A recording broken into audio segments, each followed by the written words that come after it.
but soon he will learn manners. I will torture his body so that his soul learns to be humble. Okay, he know we just talking here, right? I mean, we just getting people interested in Cage Against the Machine. I said, use that in a sentence. And every time they tried, they just kept laughing. I was like, that's my point. Yep. It's not a real word. It's not a real word. It's not a real word. And they're like, well, isn't the point of hip-hop, like rappers, they should be able to make their own words up? I was like, yeah, but people sounded good when they did it. But when Corrupt did it, no. It's like, come on. Unexplanatory is not a word. Unexplanatory. Just like Raekwon said, natuary. It's not a word. All right. Well, I mean, I guess to each their own. So we gotta talk about the major subject. But before we do, we are Cage Against the Machine. We are Cage Against the Machine. We are. And I am one Dr. GoodDoctor Akins. Oh, he gave you the full government in transatlantic name in case you were thinking about discriminating him. I saw that post, by the way. That was interesting. Yeah. I am the SweetMBA. Indeed he is. God of memes. So many things that I do. We have so many announcements to shake up. Our other co-host couldn't be here because apparently Google Calendar doesn't work. But we're here, and we're going to go through the fights. We've decided we're going to do a couple changes. Today's event is for UFC 226. 7. We are going to talk about basically Dillashaw versus Garbrandt. Indeed. And the greatest of all time, Demetrius Johnson. I'm still like, versus why is that Henry not Cejudo. Why is that not the fight? Well, you know why. I the do know bad why. blood. We'll talk about it. Yeah. We have decided, we appreciate all 10,000 of you guys and you being part of this following. There's a lot of content we're putting out there that we're not getting paid for. Yeah. So we want to make sure that we're very clear about this, and we got some new shows coming, so we're being economic about our time. We're only going to cover the main card, so you understand what you should really look for. Right. If you want to see the entire fights, you should go to our website, our blog post. Yes, at cageagainst.com. Cageagainst.com. We also have some other shows that we're going to start doing and talking about, and I'll kind of veer off on that. As of today, I am 158 pounds. Wow. That means over the last 4 years, I have lost 102 pounds. That is crazy, man. So because of all the information that I've accepted and all the people in the ecosystem, I'm going to probably start doing a lot more content about how I got here and start interviewing other MMA fighters and martial arts about that. And we'll build that out and talk about that. And then for a long time, there's so much arguments and debates that happen in our text messages after the fights that I feel the Cage Cousins are denied. So many. Y'all don't understand. So JK is going to bring back the infamous smelling salt so you know what to expect after these fights. Definitely. But let's clear the slate. There's so much that has happened in the universe of MMA. And starting off with, have you seen Ant-Man and Wasp? I have. Several times, actually. I love you for that. By the way. I need to see it tomorrow By the way, yes. If you check out an AMC theater, yes, and you look and you go into their new Dolby Cinema theater, yes. Oh man, with the seats, the chairs in that joint is bananas. I saw someone get dipped out of one of them. That was great. However, a little too loud. Are they? Well, the one that I sat in was silent as heck. Yeah, well, because the speakers are right there by the head. Oh, man. But you're right. Dude, no, the seat was like so comfortable. The one that I was in, it had to be close to 200 speakers in that thing. Yeah, and you just the floor was shaking. Oh, man, I almost fell asleep. It was so comfortable. Man, tell me about it. Because I was like, and for me, the biggest one is I can buy my seat ahead of time. I don't have to wait in line and fight with people. This is my seat. Oh, man, it's beautiful. Love it. Yeah, where you literally pay for your seat. And despite what a certain co-founder by the name of Josh Shia believes, Ant-Man and Wasp was a great movie, and I could not be more impressed with the jiu-jitsu stylings of Hope Pym. Man, she was... When will she become strawweight champion? Because probably Hope, if you're... sometime before Polyana Viana. Right. Oof. Shots are fired early and clearly. So that was a great movie, and it kind of works in our ecosystem. Moving on from that, the great world of MMA has been shaken up by 3 events that happened, one after another. And one possible event that have happened. The first one is kudos to original supporter of Cage Against the Machine, one double champ, light heavyweight, and the heavyweight champ, Daniel Cormier. Which we told you was going to happen. But did you see the first round knockout coming? I sure didn't. I'll tell you this. If you read our blog post, Cage Cousins. Actually, you did predict that. I said that if this fight went to the clinch, it was curtains. Yeah, I was too busy screaming and jumping on DeShawn's shoulders. Like, oh my God, did that really just happen? That was incredible. And it couldn't have happened to a better fighter. And I like that it's changing the game. The other thing that really has shook up the UFC and thing to think about, and, you know, we kind of talked about this a little bit. Anderson Silva has been exonerated by USADA. He has. In addition to him, 3 other fighters have been found exonerated from their flags and the compounding. And it begs the question, what more can we improve with this process? And I don't know we have enough time, but we got to be very clear that I'm a very big fan of USADA cleaning up the sport, but it's very clear there's still a lot of holes to cover. I don't know if holes is the right word, because I'll tell you this. As someone who has actually been in that laboratory, what ends up happening is the people who actually test the blood never see names. Right. What happens is we get this vial that's about this long, and it is on that vial is a 9-digit code. And the 9-digit code is the record number for each and every fighter. Right. The people in the laboratory do not know which 9-digit code belong to which fighter. Right. Their job is only to test the blood that they're given and mark the results. They test it around in between 6 to 8 times to make sure that the result is consistent, and then they send it out. Right. Now, what I do think could be improved is maybe the United States Anti-Doping Association could hire an investigative laboratory. Correct. I think that's what they could do. As well as I believe that the UFC needs to hire a marketing, because clearly their marketing is a weakness. Okay. They need to hire some interface between USADA and to message this better. Okay. Because they are essentially, and I would say that. Well, I mean, can you really message it better? Because with science, it's either a yay or a nay. But there is no in between. Remember where we live. Mm-hmm. Okay. Not everybody here is trying to send rockets to the moon. While I understand that, but like I said, the science is clear and concise. There is no gray area.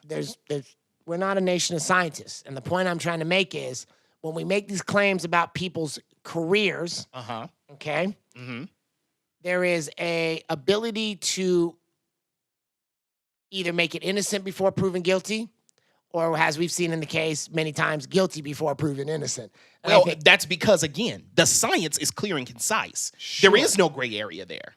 There is no gray area there. Either it is or it isn't. Either the blood tested positive or it did not. There is no in between. Yes, but you need to message that. You need to talk about the difference between somebody who is working to cheat the system and somebody who you don't know what's going on yet. And here's the problem with that. The problem with that stance is that it is not science's job to determine intent. USADA is not science. And criminal science has been proven problematic all the times. Shout out to the San Francisco City and County 850 Bryant investigative lab who had, 2,000 cases of tampered evidence? Mm-hmm. That's science. Science is not without politics and problems. All I'm saying messaging-wise, if you're going to sit there and say these people tested positive, we cannot also follow up with likely that they were cheating. We have to sit there and give them a due process. And I think we got to do a better, I think as a sport. But how and can fans, you, we gotta do let a me better ask job. you this question. How can you give what you would determine a due process in a black and white system? Science, and this is somebody who has been in the laboratory. I'm just telling you this just as a science, with no other issues, comments, complaints. For a guy like me who is sitting in front of the testing table, testing the blood, for me, all I see is if it's positive or if it's negative. How can you insert intent in that? You can't. You can't, but you got to message it better. And I think this is one of those great fundamental differences of our opinions of why we get along. He is a scientist, so he believes science, he believes in narrative, always is right. I'm a business person. I can hire somebody to come into the lab when he leaves. I can hack from a distance. So Good luck with that. I understand. Yeah, I see your point. All I'm saying is messaging-wise, the message was Anderson Silva has been a habitual PD user, along with Junior Dos Santos, Along with there was another guy, American too, who just got exonerated. The point is, we, as MMA journalists, because that's what you told me I have to be, I just thought I was somebody who's talking trash. I think we got to do a better maybe job. in some cases you are. Yeah, I think we just got to, all of us do a better job of talking about these facts before we allow people's, because when we affect public opinion, we affect economic confidence. And so when we call people cheaters, they're less likely to buy a pay-per-view and pay these people because we're accusing them of cheating, rather than saying, hey, we've seen some things, we don't know yet, let's wait.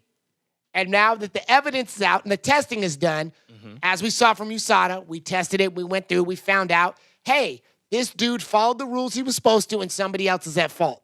Then can I put this spin on it? Sure, I like it. Hey, marketing. Then why not, if you are the fighter, you have the resources to have those products tested before you use it? Just saying. Because you are a part of the protocol.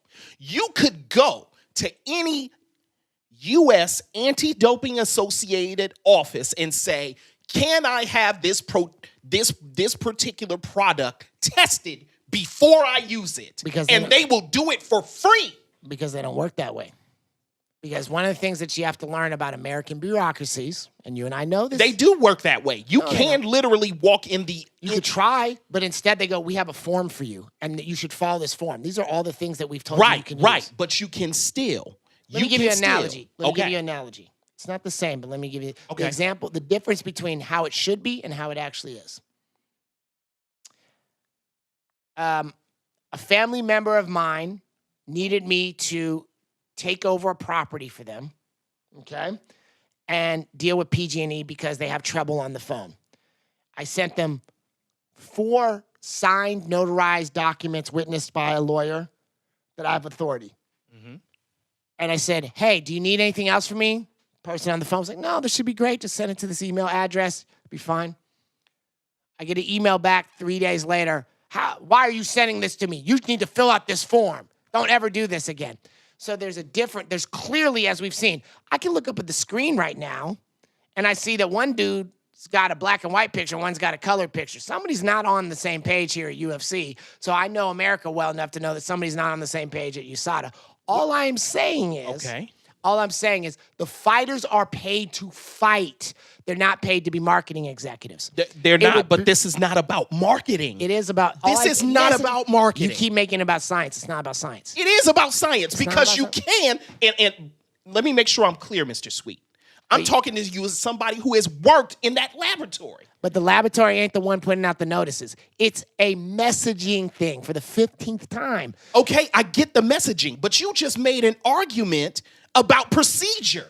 Yes. Which is my expertise. I bet you, I would bet money, cents on the dollar, there's nothing in their procedures that's about, hey, here's what we have to say about the fighter in the media. Okay, that's not what I'm talking about. Okay, but that is what I'm talking about. Okay, but my point is, as a fighter, you are responsible for what you are putting in your body. So the least you can do, the least you can do is go to the laboratory and have the products tested. But that's part of the protocol. If you've already done that and they said it's clear, you wouldn't have gotten off. If he had done something if these 5 fighters or the multiple of more fighters who they're going to catch, who this is going to keep happening to. Here's an idea. How about not using the products at all? This is a deep one. But now we're going down a road where now we're splitting hairs. Are we? I think that's clear. I think that's pretty clear. I think that's pretty black and white. Because then, either you use the products or you don't. Right, but then now we're drawing a line. You can't use any products. No, I'm not saying that you can't. I'm saying that if you choose not to run the risk, then don't. Sure. Just saying. I'm just saying. And I want to make sure that I'm clear. And next year, watermelon will be illegal because we found that it helps you hydrate, and that's illegal, and that's a performance enhancer. So now we're splitting that hair even more. Okay, that's a little dramatic. You just wait and see. Let me make sure that I'm clear. That's not a little dramatic. It's very dramatic. You wait and see. Okay. You wait and see. There'll be a product. Watch. Okay. That's the tactic you're using. Can't use an IV. Can't use this. We'll see. They can't tell you not to eat fruit, though. That's what I'm saying. That's a little dramatic. I understand where you're going here. Can somebody mark this on their calendar so when they start telling you what fruits and what places you can buy them from, you'll see? Next little concept that I wanted to talk about. Do I really want to talk? I just want to announce it. Is it even worth the announcement? Because we already Sauron's back. It. Yeah. Sauron is back. White privilege strikes again. And I want to make sure that I am extremely clear because I do not mix my words. But you do mix your martial arts. Definitely do that. What does he mean by that? You can grab a dolly, throw it through a window, shatter the glass, which anywhere else in the United States is considered aggravated assault because of the way the glass breaks. You could cost 4 fighters their ability to make a paycheck that night. And won their career. And get off with 4 days of community service in New York City. With no criminal record? Seriously? I don't know much about the law. I'm not a lawyer like the rest entire of my family, but I just want to point out that New York State is also the only place where you can tape somebody on a phone call and you don't have to have their permission. Kind of like a lawyer who works for our president. I'm just going to point this out. So you can clearly throw a dolly through a bus and get off. So if you have enough money and success. Yeah. So New York lets you know they fell. If it were me. So we could see that light heavyweight fight belt. Lightweight. Lightweight belt in snafu for the next. I guess we're going to see that come back in October. Yes. And I'll predict that then. But then I guess we'll see what's going to happen with this free agency. From what my sources tell me, by the way, the only snafu so far in that possible bout has been the money that Nurmagomedov is going to get. So when they work that out, I think we will see the official announcement probably within the next couple weeks. Yeah, they just need to sign the contract. So that will happen. And then you got to figure out what to do with Ferguson. So they'll probably wanted to give Ferguson Alvarez, the winner of Alvarez and Poirier tomorrow.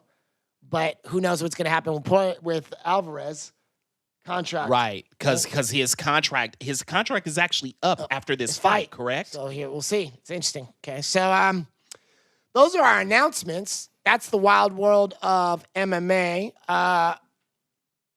Other announcements. I don't know if it counts as MMA, but I sure think it's funny and hilarious.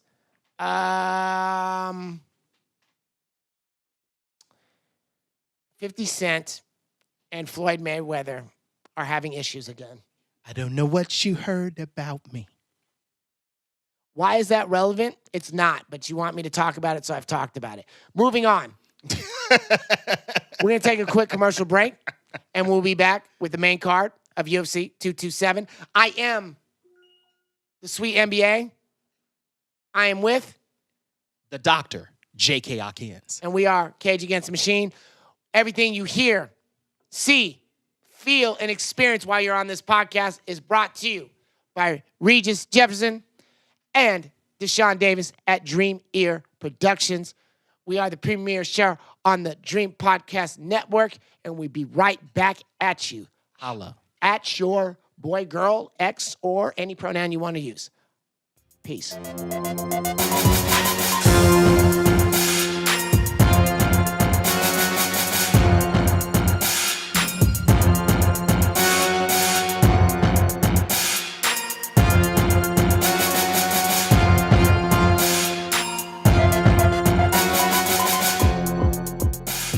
And we are black. Looking at my Folex, it's about that time. Folex. Folex. That's what I said. My This Folex. episode of Cage Against the Machine is brought to you by Folex. Yes. If you're looking for a watch and don't want to spend more than $3 and you happen to be at the Ashby Flea Market, try out Folex, the watch that gives you more while always taking less. We are going to start with our main card. There are many other fights. I'm sure they're interesting, but you'll have to go to our blog for that. What we're going to start with is Thiago Santos versus Kevin Holland. Why is Dr. JK shaking his head? This, from appearance, looks like the worst Big Brothers, Big Sisters meetup I've ever seen. Oh, by the way, Yeah. Kevin Holland was on the Tuesday Night Contender Series. Right. Which is why his picture is It's black and white. Which- For some stupid reason, they chose to Insane. do it the lazy way. Instead of just giving him a new photo, they decided to use the photo that Because, right. it's just, it's Right. a little 'Cause strange. that makes sense, right? I That's a mean, smart. I don't get it. That's And a then you smart way. decide Color to coding. put the fight on the main card without making it uniform. Right, because when in history, before have we ever, separated people by color? Why is that a good idea? I mean, seriously. What can we say about this situation? This used to be the top of the main card before the main event. Now it's at the very bottom, which is curious to me. This is Shouldn't how, even be on the main card in the first place. Yeah, it reminds me of like that Ice Cube quote, like, here's what they think about you. Yeah. Thiago Santos has, in my opinion, one of the best walkout songs in all of MMA history. Which is? One Love by Bob Marley. You can't really front on that. And the fact that he does violence after listening to Bob Marley, which is such a unifying force, is really intriguing to me. And tattooed Thor's hammer. Well, let's on not his forget also, torso. Thor's hammer, a cross, a Celtic sun, and a Jewish Star of David. He either thinks he's bringing everybody together, or this is a very confused brother. This is like the War of the Gods NASCAR fighter or something. They all stake the claim on his back. Or he's a creative character. When you're in UFC and you're just like, I'm going to put tattoos that I want on here rather than tattoos that make sense. Or it could be the Brazilian version of those those NBA players. Yeah. Who was that NBA player who was calling out Jason Lynn? Or whatever, Justin Lynn, Linsanity? Jeremy Lin. Jeremy Lynn talking about... It was Kenyon Martin, the You number should- 1 pick of the 2000 draft. Can you see how much basketball I watch? And he was talking about like, yeah, man, As an Asian, you shouldn't have dreadlocks. And then Jeremy very Quickly. quickly was like... Very Barrier-like, I might add. He was like, are those Chinese characters tattooed on your chest? What do And they we mean? want to talk about cultural I can read them. Can you appropriation. read them? Yeah. This is a make it or break it fight for Santos. Indeed, it is. And also, as we've seen weekend after weekend for the last year, the business model of the UFC is to feed young up-and-coming talent, older big names they have no chance of beating. Or a chance to shock the world. Yeah, but out of those scenarios, when have we seen the shock? When has the old guy come out on top? Oh, I thought you were talking about the young No, guy. I mean, I think the young guy, they just eat. I mean, Kate, look at last week. Yeah. Look at last week. What happened last week? Shogun. Yeah. Shogun he got murdered by murdered Anthony the same Smith. way Rashad got murdered. I mean, these Anthony guys. Smith just put them hands on There's Mauricio no Hua. reason these people should be in the ring together. But nobody wants to hear that. And it's so funny. How long have I been talking about that? From the inception of our relationship. I'm just saying. Our first. I'm just saying. Right. And they continue to do it, and as time has progressed, it's gotten more brutal. And here's the problem with it. Take someone like Shogun. Mauricio Hua. In age-wise, he's young. Yes. In fighting, he's young. Ish. In UFC, yeah. he's old. Yeah. Against a He is killer taking- like Smith? Yeah. No. Yeah. Your reaction time, let's just say skill, whatever. Reaction time Yes. against one of those kids is a bad idea. Now, let me ask you this. Yes. How many times have I had this disagreement with people on this very podcast? But that goes back to the purpose of our show is And it's just this simple. we purposely bring people on the podcast who do not train, who do not fight, so that they ask the questions that our audience will start thinking about so they change their perception about how fights work. Because I'm like, there is no way that I would get in the octagon with a 24-year-old killer. No, here's the truth of the matter. There are That's the bottom line. Here- Hey, I'm 40 years old. Right. No way I'm getting in the Period. cage with a 24-year-old killer. I wouldn't get in. Would you get in the cage with somebody your same age? I might, depending. Depends on the money, but probably Yeah. not. Right? Yeah, maybe not. And if I fought somebody older, they're probably not going to fight. They're Yeah. going to do something that's not part of the rules Right. because they need to live. Right. So it's just this model that it almost feels like an algorithm has been figured out back house that they're cleaning out old contracts and they're just going to feed young talent with old guys like they almost have it. So I do not expect this to go well for Santos. not even so much young talent, but it's been the young talent who are killers. Who are killers. And that is the part that bothers me. It's like throwing the old wounded cow into the pit of like raptors. That's not to say that Santos isn't a killer himself. He definitely is. If Holland is to win, he needs to kind of stay at his reach. He's got the reach advantage. He's got to keep Santos at the end of his punches. He certainly has to avoid the takedowns. And he could squeak it by. However, all that being said, I think Santos will win by decision, but will do nothing for his career. Okay. Thoughts? I am actually going to take Holland to win this fight by brutal knockout. Of course, because that's the safe money. Yeah, I think that what Santos is going to have to watch for, and one of the things that Holland is very good at hiding, is the lead roundhouse to the head. Right. And he hides it extremely well. Yep. So and he's one of those guys, Holland is very similar to a guy that we talked about on this podcast earlier. Right. Curtis Melinder. Right. He's very similar. And we saw what Melinder did. Which was interesting because he couldn't shut Griffin down, but he did very good. That was Griffin nice. is a grinder. So Yeah, yes. you know. Sacramento stand up. Moving on to our next fight. You're going to have to help me with the accent on this one. This is Poliana Viana Mota. Her nickname is Dama Jeferho, which literally translated is the Lady of Iron.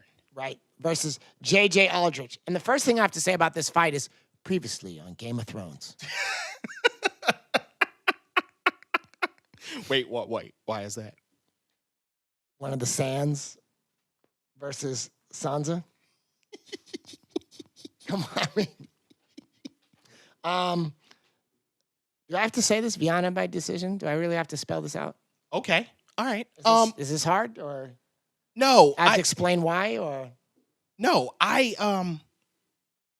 For those who have not seen J.J. Aldridge or Polyana Viana, Yes. J.J. Aldridge, at least prior to coming into the UFC, was one of the most confident and explosive fighters I have ever seen at the strawweight division. Yes. But coming into the UFC, it is kind of her wind, the wind of the sail, the wind catching the sail has kind of changed a little bit. Where did she come from? She was in Invicta. Correct. She was in Invicta. Is it okay? So you're a scientist. Let's put out a hypothesis. We're going to collect data over the next couple. Okay. The jump from Invicta to UFC has a make it or break it in a way that no other feeder league has ever been seen before. Agreed. That you either have a star, like you see these champions who are dominant in Invicta, and they come in to fight a champion in the UFC, and it's like, do you know how to punch? Right. Like, Right. Like the learning curve is so high. Right. So- And I compare it to, if I could make another analogy, I compare it to the jump between college and NBA basketball. Yes. Yeah, I could see that. The jump is very similar. Right. And by the way, let's point out, college basketball does not have some clause called a tune-up game. College football does. Which is why your alma mater plays something like Grambling. I have fun with that game though, because I have a lot of people that I know that go to Grambling and they like to clown, and I say, okay, well, we're gonna see what happens on that gridiron. Good luck. And meanwhile, I just sit there and charge people for parking. Oh, you want to use my driveway? Point being, but you know what I mean. Brilliant idea, by the way. Brilliant idea. Now, you know what I mean. Grambling Yes. ain't got no business being in that stadium. No, they don't. And but they could if they had the same funding as a UC Berkeley, Well, right? they actually do. Do they? Do you think they have the same money? They do. Where's Grambling? See, Where's Grambling? Since we're the number 1 public university, we get public funding. So Yeah, it's but look the at your same. alumni. Look at Well, your alumni. yeah, we do- Your we do alumni get- grow food for people. Your Yeah. alumni start tech companies. Yeah, Grambling is a what? Historically. Black college. Yeah. Okay, we're done with that combo. Thank you very much. Okay. Can't wait to hear from you guys. Oh, and I already know after this podcast is Yes. done. Oh man, I'm gonna hear it from some of my my Grambling alum. Yeah. But that's okay. I mean, just know that Golden Bears rule, and we eat tigers for breakfast. Anyway, moving on. Polyana. I would Viana. pay to see a bear fight a tiger. I know, right? Speaking of which, little known fact, I may have said this to you. Do you know why it's called a bull and bear market? No, I don't. Why? The history is, you do know? I taught you well? The history of North Beach in the gold rush in San Francisco is where the financial markets start. And what they would do to entertain people is have bears and bulls fight. So if you think about it, a bull dips down, then goes up. That's the market going up. Things are doing well. Okay. A bear swipes and goes down. Market is dropping. Interesting. So that's literally, it started, it's a And Bay that Area. is an MBA speaking, ladies and gentlemen. Just that's the tour guide. I need to make some money. I'm gonna walk you around North Beach and walk you right into Fillmore Projects and rob you. No, okay. All right. So very evenly matched. I actually don't think it's that evenly matched. On numbers. If I just believe in numbers. Okay. Because in my opinion, Yes. Polyana Viana Yes. has the potential to be every bit as dominant as, wait for it, one Cristiano Justino, the one Cyborg. that they call Cyborg. Oh, I'd agree. I'd agree. And here's the interesting thing about Polyana Viana to me. The interesting thing about her is she has the striking skill of a Cristiano Justino Yes. with the submission skills of a Ronda Rousey. And also, she looks like a Kardashian. with a Brazilian accent. I was just gonna say. I'm telling you, the face doesn't hurt either. I see. No, and I see where they're going with this. I mean, that is I'm the not- reason why I'm- she's on this main card. That's why I was Let's be trying to honest. bring it up. That's why I was making the Game of Thrones show. I think they're bringing her. That's going to be their new star. Yeah. I think they're cultivating that. Yeah. And in the obviously they see the fighting potential in her. So they're like, if we can get the combination of her looks with her possibility to be dominant, Right. And then you've got your next global star. put you in the UFC Performance Institute and hire you an English tutor. So remember, ladies and gentlemen, the name is Poliana Vianamota. So what's her nickname again? Dama Jaferho. I'm going to start calling people that on Bart.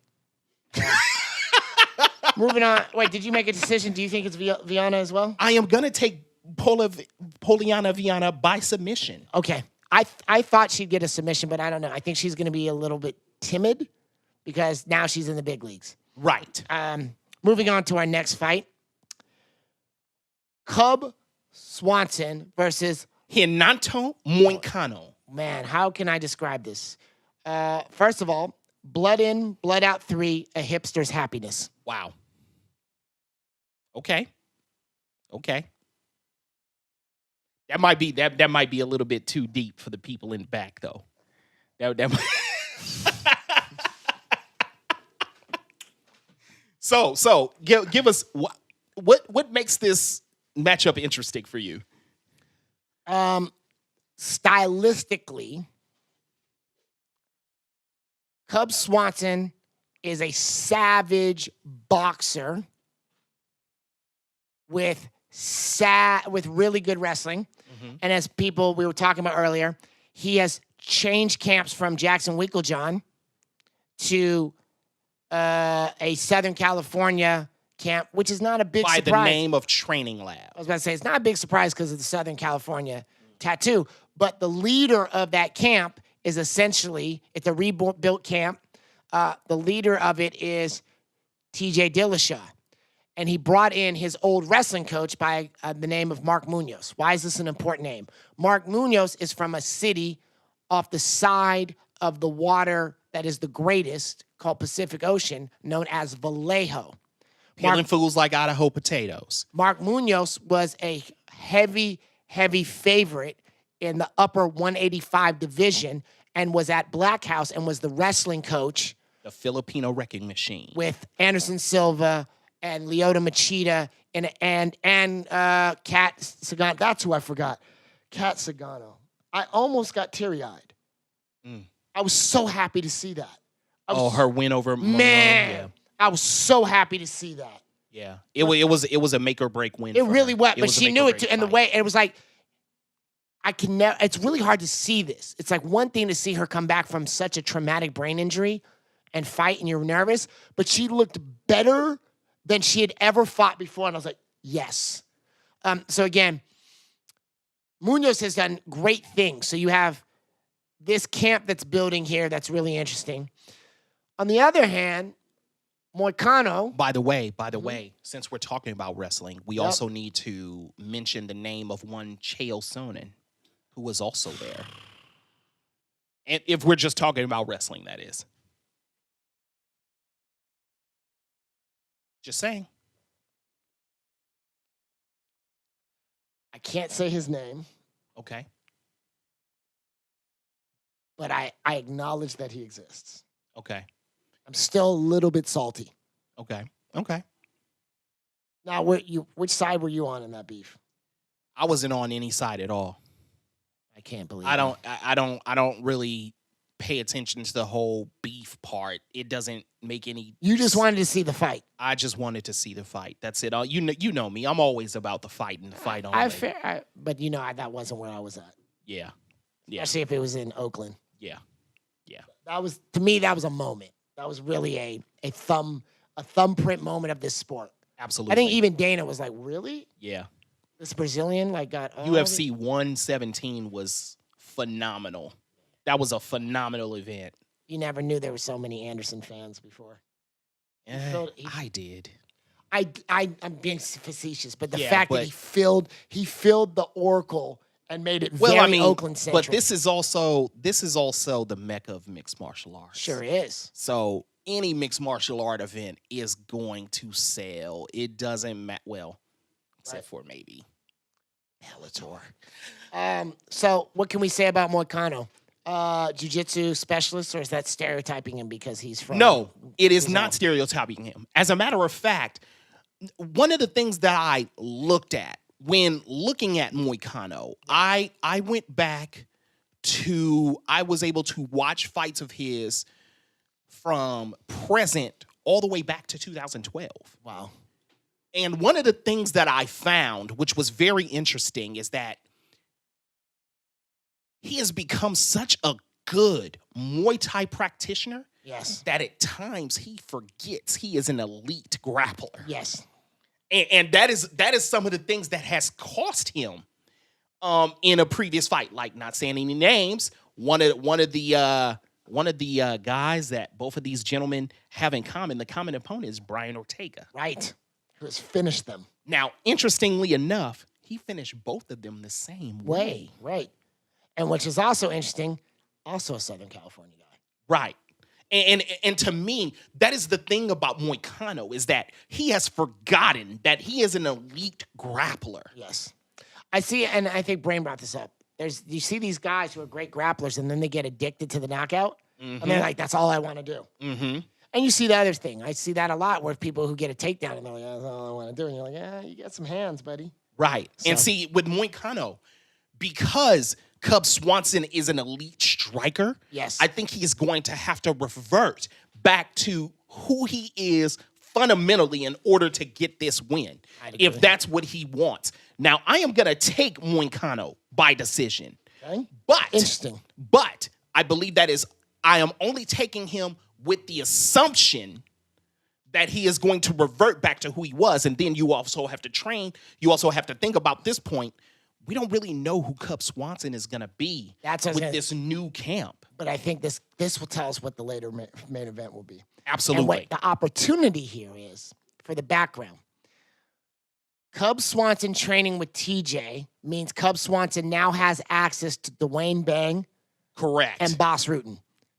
Correct. Which I think could really bring back the boxing we love, but also see a level of kickboxing that is really exciting. And that is what we're hoping for. But we don't know until the lights come on. What's his name? We don't know. It ain't Ralph, though. Moving on. In my opinion, this should be the main event. We have had so many amazing moments in the last month, but I cannot state this enough. Demetrius Mighty Johnson is the greatest mixed martial artist of all time. And it's not even close. And he's going to fight next week. And you guys should pay money and watch it. He is going to face Henry the Messenger Cejudo. For a second time. How do I think this fight's going to go? The GOAT will stay the GOAT. Now, let me ask you this. How old are you, Henry Cejudo? Respectfully, because I know you listen to the podcast, and you told us. You listen, and you want us to make sure that we're respectful when we say this. Now, let me be realistic with you. You're 31. 31 in a karate class. Taibo, bro, come on. I've seen your striking. It's incredible. You've brought it up in a short time, but against DJ. And also, you've got 4 other striking arts you need to figure out in the next month. No, I'm talking about what his next fight after this. Yeah, when he moves up. Not only is he up against the greatest fighter of all Taibo, time, bro. What, you want to kick knowledge? Yeah, he's also up against the greatest coach of all time. Ooh, I'm not ready to go down that rabbit hole. Okay. But I would like to host a cage where we debate who is the greatest coach. Matter of fact, Mr. Hume, if you are listening, we would love to have you on this podcast. I would even just to put a bug in your ear. I would actually, yeah. Because I'm talking Matt Hume, Duke Rufus, Winklejohn, Mark Henry, Zahabi, Faraz Zahabi. These are guys I would love to get on this podcast. Nice. Incredible. And we can't forget Eddie Bravo. Yeah, yep. And then I guess if we're going to do that, I think we have to put Rashad and Hoof. Yeah, Henry Hoof. Yeah, sure. Also, and then of course, maybe even here's a thought. Frank Mir, who is now the head jiu-jitsu coach at Syndicate MMA. Yeah. And then also Javier Mendez. Obviously. AKA. And then I'm going to throw out a name that nobody's going to get yet. You'll get, but watch the next 2 years. Eugene Berryman. City Kickboxing Auckland. I could see that. I like it. You see the whole... I like it. You know, I mean, you've been feeling me about the New Zealand guys. When they start really... When the belts start moving hands and the dominance starts, you're going to go, what is that about? I guess the argument... And the thing about Hume, going back to it, Also, Hume is not here's only... another one. Yeah. Here's another guy that I think, hopefully he's listening. Former NBA player Deron Williams. Yes. So, Mr. Williams, if you are listening, we would love to get you on this podcast. Yeah, and then... Very knowledgeable about the fight game, mixed martial arts, what it takes to be in there. And it's I guess I shouldn't be surprised because I am an NBA guy and people are shocked about how much I know about mixed martial arts. And some people who are into mixed martial arts are shocked about how much I know about basketball. You know who is a savage kickboxer? Ooh. Who used to be an NBA star? Ooh. Savage kickboxer. Ooh. Played for the Spurs. Oh, Tim Duncan, yeah. Have you seen him hit pads? I have. Have you seen him hit pads? I have. Tim Duncan, yeah. I ain't sparring with you. Yeah. Ever. Yeah. Not even a juggernaut costume. Ever. I could actually see him in a fight against Stephen Struve. Dog, thank that God. Would be, that you know would what I be mean? interesting. Like, thank all You- y'all. you know what's need to be funny? thinking that he went to the NBA. You know and what's find out funny? kickboxing. You know what's funny? At the ESPYs, Rose Namajunas said, Yep. thank God these NBA players do not train mixed martial arts. And I love that Rose was the star that all the NBA players were like, everybody wanted to meet her. Yeah. That was very cool. Yeah. that was very cool that she's. And the Nickelodeon Teen Awards. That's because, man, People feel her now, man. because I've had a chance to speak with Rose. Yeah. She's one of the kindest people in mixed martial arts. Man. Joe. Speaking of which, tangent. September 8th. Rodriguez. Dun, dun, dun, Zabit. dun, dun. Thank you, fight gods. Y'all will learn. Y'all gonna learn. You're going to learn today. Sancho eats Not you tomorrow, for today. lunch. For lunch. The thing. Two other names of the coach. Mm-hmm. Matt Serra. Matt, yeah, definitely. I'm gonna throw out one more name. Definitely Don't Matt get Serra. upset. Okay. John Kavanaugh. I wouldn't be upset about that. Okay, fair. Matt Hume also, you have to go back and give him credit because he was an MMA pioneer. Right. And what people don't understand is his fight against Matt Hughes' coach, later coach, affected how we fight, right? His ability to grab the legs and hold you down and hurt you Right. changed people's ability to grapple. Right. And if I remember correctly, he was one of the first people, Matt Hume speaking of, who used the technique for putting the knee in the stomach and side control. That's what I'm saying. To hold someone Somebody down. and just say, no, we're going to end this here. I mean, I guess you could call it, I wouldn't call it lay and pray, but I think one of the pioneers of understanding that you could use ground and pound without actually hitting somebody. Right. in a And way I, to just destroy their for body. those who have never grappled or struck before, who are listening to this podcast, imagine the feeling of you laying on your back and having somebody put a knee with their weight in your Well, you've gut. had it. If you had an older brother and you've ever had that moment where you're wrestling, you're like, get off me, get off me. That's welcome to ground and pound. What can you say about this? This particular fight, DJ by 4th round KO I am actually going to take him by submission. Against the wrestler. Okay. I am going to take him by submission. How did he beat him last time? Was it submission? Knockout. Yeah, Knockout. I think it's gonna be another, knee to the sternum. yeah, I think it's another knockout though. I think Cejudo is feeling his hands. Mm-hmm. I think he's going to do this linear blitz karate stuff. Which is why I am taking by submission. Got it. Because I think what people need to understand about Demetrious Johnson is Demetrious Johnson does not focus on what somebody else does well. He focuses on what he does well. Correct. So what he does is he looks for the holes in your game to exploit those. I guess it's after the fact, so it's not dirt kicking.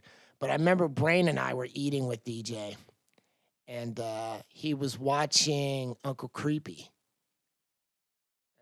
at 193. Mm-hmm. And he's like eating, and he's like, see, that's what happens when you don't have a clinch. You know, and I don't even know that. And I think it took him a minute when we looked over and we're like, well, how do you fix that? And I think he snapped out of like, oops, I'm not supposed to, you know what I mean? Yeah. His dialogue was coming out, but you could see like he's such a student of the game. Yeah, his wheels are always turning. He's watching. Always. So, and if you guys don't know about DJ, his highlight, he has arrived, but this guy has been able to do complicated moves like a back suplex that in midair he puts on a submission on somebody before they land. An arm bar. So the stuff that your favorite WWE pro wrestler practices to fake, he does in real life to people trying to kill him. Now, I want to point something out to those who may be new to mixed martial arts, or maybe those who are involved in mixed martial arts and watch, but not necessarily a fan of Demetrious Johnson. This man hasn't lost since 2011. Holler. And the loss that he took was to Dominic Nick Cruz in a weight class that he shouldn't have been fighting in the first place. Holler, and has survived USADA. Now we come to our last fight. The what's that phrase you have? The main event of the evening. Is it possible to auto-tune that, sir? The main event of the evening. I want to be relevant to the young kids. Oh, no. I took a Xanax before we did our podcast. I've dyed my hair multiple colors. I've made a song about how much of a gangster I am, and yet I got robbed and pistol whipped yesterday. And he is thinking about putting a tattoo at the corner of his eye. All over my face. I'm going to put different techniques of tattoos all over. It's going to be like left hook, takedown. You know, just I want to be relevant to the kids. Right here. Y'all know that. Yep. I asked Regis, I said, how will I relate to you? He said, play a MOBA. I said, what's a MOBA? 3 years later, I'm like, I don't think I'm going to be any good at this League of Legends thing. And I actually have to go to work. I have to make money. So I try. And I seriously, though, I always work myself to make sure that I am not trying to relive my childhood, but I never want to be the old man who judges young people. I really love making sure that there's me on the opportunity other for 'em. hand, I will judge young people. That's him. Until the cows come home. And if you ever seen the movie Because Do some the of Right y'all- Thing, you ever seen the two guys who sit in the chair in front of the Yep, liquor store? that's me. Us. That's us. We're the black version of the guys in the balcony on the Muppets. I'm like, let the baby do what he want. JK over here like, pull your pants up. You're looking bad. Yep, Okay. that is me in a nutshell. The next fight, our main event, is the battle, the bad blood battle for the bantamweight championship. One TJ, the Rattlesnake Dillashaw, versus Cody, no love for himself or anybody else, Garbrandt. I just can't. I simply can't. Now, I'm a little biased. If I fought, this would be my division. I think I can make 135. Jesus. Yeah. But I don't even think I can make 170. And I'd have think about that. I'd have like a foot of range on people. And I wouldn't be dehydrated. I could do it easily. Yeah, if I stayed fighting, okay? More power to you. I'd be mean. But no, me, I don't even think the I could get appearance to of these two 205. just makes me turn away. Like, it's just embarrassing sometimes. Like when I go, hey, you guys, you should watch this fight. And then I look at these two and I'm like, but technically they're great, but then they open their mouths and I'm like, oh my God. The question this comes down to is one simple equation. Okay. Has Garbrandt evolved enough to bring in a new set of tools outside of his alpha male peers. By the way, shout out to my young homie, Hector, that I have raised since a young age. I remember when he was like, sweet. I was teaching him in high school, and he's like, do you know what mixed martial arts is? I was like, ooh. He's like, do you know who Fedor is? I was like, has Fedor been tested? He didn't even know what that meant. Now he knows. He went and recently switched up and started training at Alpha Male. And I expect some really incredible things for his record. So the question is, outside of Alpha Male, has Garbrandt brought up a new set of tools in his time at AKA Thailand? And to that point. And Tiger MMA. Yeah, to that point, he did go to AKA Thailand, but the problem is that's not enough time to get it. And that's just striking. That's just striking. So the question is, does he have the other stuff? Now, what is he countering against? He's going to fight Dillashaw, and Dillashaw's going to have Munoz's wrestling, which is specialized at going against high-level kickboxers. Remember, we told you earlier, Munoz spent years in the gym with Anderson Silva and Lyoto Machida, two of the baddest men on the planet in their era, okay? Plus, he's dealing with Dwayne Bang kickboxing. You have kickboxing descended from one of the first butt whoopers. I mean, how do you put Boss Rutan in perspective for people who don't understand MMA? Here's how nasty Boss Rutan is. There was a time when MMA, the UFC in its early days, was scary to like, it was in the same realm as hip hop, where they would put regulations, and like hip hop, they put a sticker on the CD and you'd have people burning it. They just pulled MMA off television. It was banned in most states. You couldn't even get a pay-per-view, right? Correct. And at the last minute, they have this fight where they book Boss Rutan against somebody, and they say, the censors have come, and they said, if you punch each other with a closed fist, we won't show this. So you got to do palm strikes. You can only hit with open hand. He still knocked them out. Boss Rutan is that dude. Which I thought that was weird, by the way. It was hella weird. Because it was like, wait a minute, but boxers fight with gloves. Hands. But they have closed hands, right, of course. And the glove is only, the thing about the boxing glove is to protect your hand. It's not to protect the person's head. Exactly. Boss Rutan has fallen off of a building, rolled, and went into a fight. This fool fought for many years with one arm shorter than the other because his body had atrophied. This fool is scary, but his combos, as a kickboxer, that's what it's supposed to look like. He is one of the progenitors of Dutch kickboxing, of power, and Muay Thai. And he is terrifying. His mind games. He's famous for tricking you into believing that you've hurt his leg. And then you go in for the kill, and he kills people. And so imagine him being that great heavyweight champion, doing all those things, right? And then, you know what, actually, you know who Namor is, guys? He looks like Namor. He looks like a European Namor. And then imagine him grabbing a kid at 12 and teaching him kickboxing after school when everybody else is teaching their kids like football. He's just training this dude 7 days a week, who is Dwayne Bang, who's an incredible kickboxer, who had a winning streak until he ran into a buzzsaw by the name of John Wayne Parr. So is that enough? I don't believe so. I believe Dillashaw will win by split decision. Okay. I've learned my lesson. I do not believe Garbrandt will knock out Dillashaw. I've paid attention. I've done my homework. Thoughts? Well, normally, as we know, this is normally the part of the show where I go on this big, giant soliloquy And scream at Mikey Mo. about, the strengths and weaknesses of each fighter and how they match up together. That's normally where I do this. Yeah. But this equation is just simple. Yeah. Dillashaw is the better fighter than Garbrandt. It's point blank, period. There's no need to get caught up in all of this mouthing and whatever else you want to call it. I'm not sure. I don't know.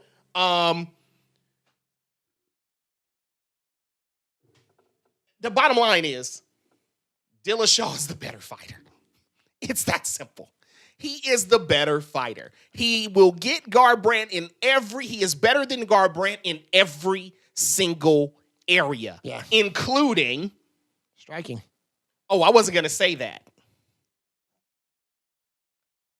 I actually don't think they're too sharp, either of them.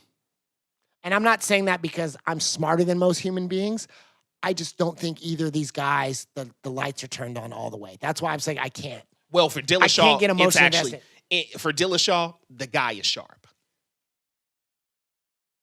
I've spoken with the guy. He's sharp. You may not like him. But he's sharp. Sharp in the Zach Morris way or sharp in the... I have no idea what the heck that means. Say by the bell? I know who Zach Morris is, man. I'm saying I don't know what you're talking about. What do you mean by sharp? I'm not trying to hate, but like... Yeah, you are. Yeah, you are. Yeah. I'm just saying, I'm not trying to hate, but... Yeah, you are. Okay, let me ask you this. Are you going to be challenged playing Sudoku with him? Well, Can he beat you in chess? maybe. Can he tie his shoes? Maybe. Thank you. Don't say he's sharp. Don't insult me. Don't insult our genetic superiority by calling this man sharp. Come on, dog. I've seen enough of his shows. I've watched him talk. Come on, man. This dude needs Google Maps to find his driveway. Come on, bruh. Wow. I'm not talking he's like blonde. Now, if you were talking about Garbrandt, then I might be on your shit. Garbrandt has just been hitting his head too many times. Oh, is that what it is? Yeah, man. He's got that. You know what it is? The same. Okay, let me put it to you this way. Okay. Eddie Alvarez. Okay. Not stupid, but not firing the way he used to. Okay. Right? That Philadelphia been punched too many times. Okay. Garbrandt, same area, same problem. No, Garbrandt is not the same problem. Same problem. I can assure you that Garbrandt is not that same issue. Sure, Garbrandt is not going to read Nietzsche on the weekends, but also Garbrandt's I can't even times. elaborate the way that I really want to. So what you're I'm talking about what I know about Garbrandt for sure. Facts. Let's just say that we would be more interested Mm-hmm. in watching these guys at a spelling bee. That's what you're saying. I think we need to have them do Olympics. An academic and athletic Olympics. Like before they fight, a 5-round fight, you know what I mean? Like they have to do like some quadratic equations. Then they have to bounce a checkbook. Then they have to correct an essay without using spell check. Then they have to be able to find 48 of the 50 states on a map without labels.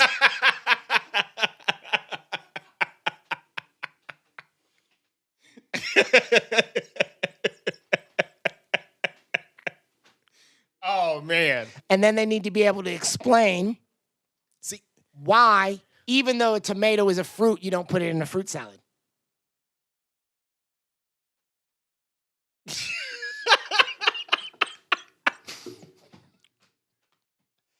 And then the final competition. Well, most people don't even know that tomatoes are fruit. Just want to point that out. I don't pretend that everyone's as smart as me. The last one that they need to figure out is what happens if you spell race car backwards?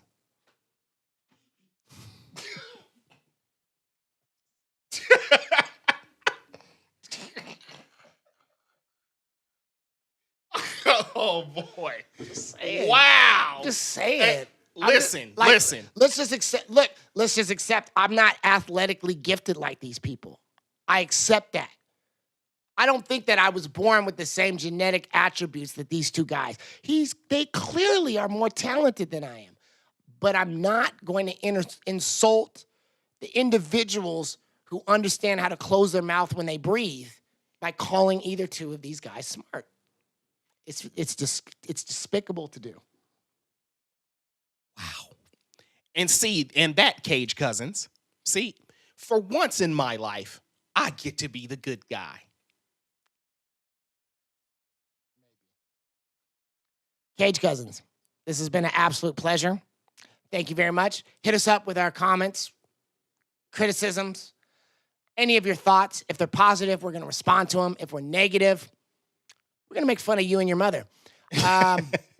We'll be back next month. Check out the blog. Check us out on our network, Dream Podcast Network. We're going to be trying out some new channels this month. We're going to try to bring in some new energy. Thank you very much for your support. Everything you hear, see, feel, experience is brought to you by the great work of Regis Jefferson, DeShawn Davis at Dream Air Productions. I myself am the SweetMBA. I am joined by The Doctor, J.K. Akins. We are Cage Against the Machine. Shout out to our missing members, Mikey Mo, the MC, and Brain Damage. And as always, Sure.